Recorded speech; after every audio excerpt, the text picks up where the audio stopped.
I am from Indy. I've lived on the east side for forever. I've been crafty and sort of creative since I was a kid, and then through COVID I really had time to buckle down and focus on it. There's not a whole lot else to do, so I started painting more. Before it was more sketching, more crafting, kind of like other medium, but started painting more through COVID, and then started showing things with the art center in Garfield Park, and then sort of expanded from there. I am a huge Frida Kahlo fan, so leaning into some of the surrealism is where I started to learn. So I try to just kind of capture whatever I'm thinking about. I'll see something and go, oh, that would be really cool, and then just sort of interpret it in whatever way makes sense. Sometimes it's an emotional thing, sometimes it's a color combination, so kind of whatever, just follow the muse wherever it comes from. So nothing super strict or super, I don't know, regulated, I guess, but whatever comes out, comes out. I have an older sister who was very much into art and art history, so I sort of learned the beginnings of it from her, and I've gone through different phases of art appreciation. I did Renaissance stuff for a while, and then once I found surrealism, it was kind of all over, because I like the irreverence and just the unexpected. So when you go into a gallery and you expect to find very calm and lovely portraits and everything, and you come in and there's a Dali painting with spoons and beans and who knows where everything comes from. Those are the things that make me think and make me wonder, what was that person thinking? For the same reason I'm a huge fan of street art. Makes me wonder, what did that person feel so compelled to do to put that somewhere where everyone can see it? So that's kind of the motivation behind it. Art is for me to express myself, but it's also about what the viewer sees.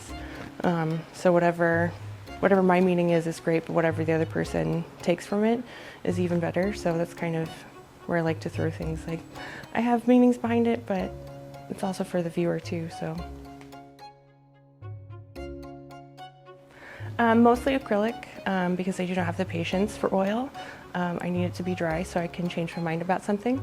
I've started doing more watercolor, which is exciting. It's a very different medium altogether, but mostly acrylic, some marker, drawing, pen and ink situation sometimes, but usually acrylic. The first painting that I did for the Art Center was for their LGBTQ+ exhibit, and I did a big piece with a pink eraser, but it said "Bi Eraser" on it, because that's something that's really struck me through all of my queerness, is not feeling quite queer enough to fit into the community, but also not fitting completely in heteronormative community. So that started the expression of, oh, if I can really embrace this as the theme for the exhibit, what do I have to say about it?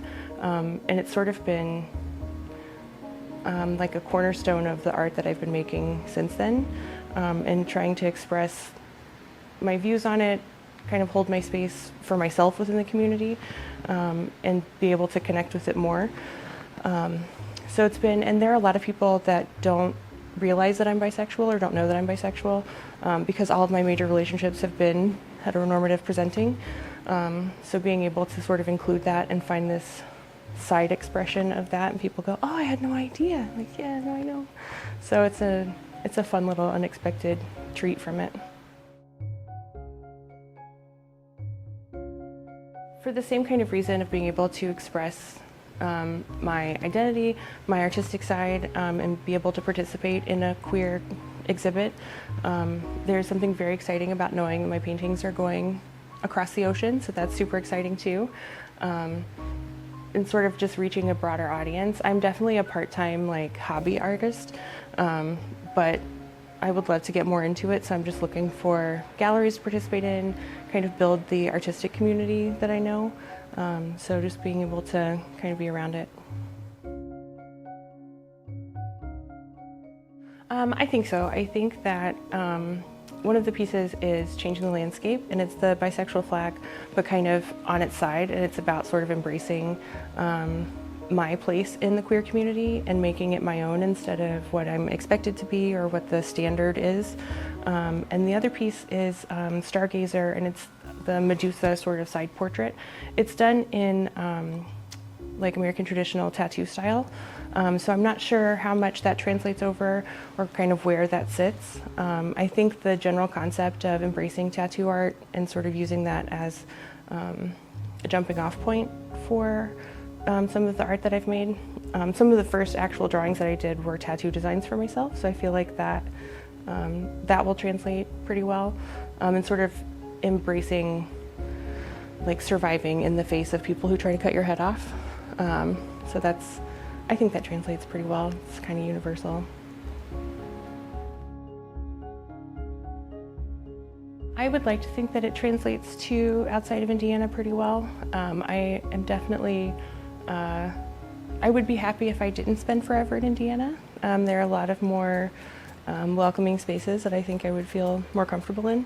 So I feel like that part would translate well. And sort of speak to people in a like rising above, kind of getting out of uncomfortable or toxic situations. That's part of what the Medusa painting is about too, and kind of leaning into that and being able to hold your own. So I feel like that would speak to beyond Indiana a lot more than it might speak to some parts of Indiana.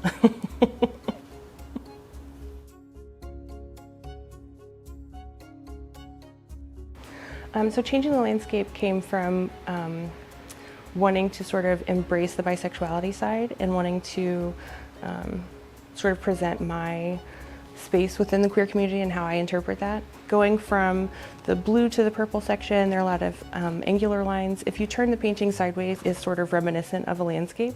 The more angular lines are the sort of the expectation to have that heteronormative relationship and like the masculine side and sort of finding myself in the middle of it. There's a gold stripe on that side, sort of representing that it's the gold standard of what is expected of me. And then from the purple into the pink section, it's much softer and much more sort of the feminine expectation, and sort of moving into that and being able to embrace my own femininity, which has been sort of a journey over the years. So being able to be comfortably confident in the middle of that. And then sort of being on its side is being able to change the expectation and be comfortable in not fitting the heteronormative or what is expected of me, or what other people might think. Yeah, so that one is the Medusa sort of profile view. I chose the American traditional tattoo style because tattoo art was some of the first art that I really embraced on my own. And the last year, that one was completed January of this year.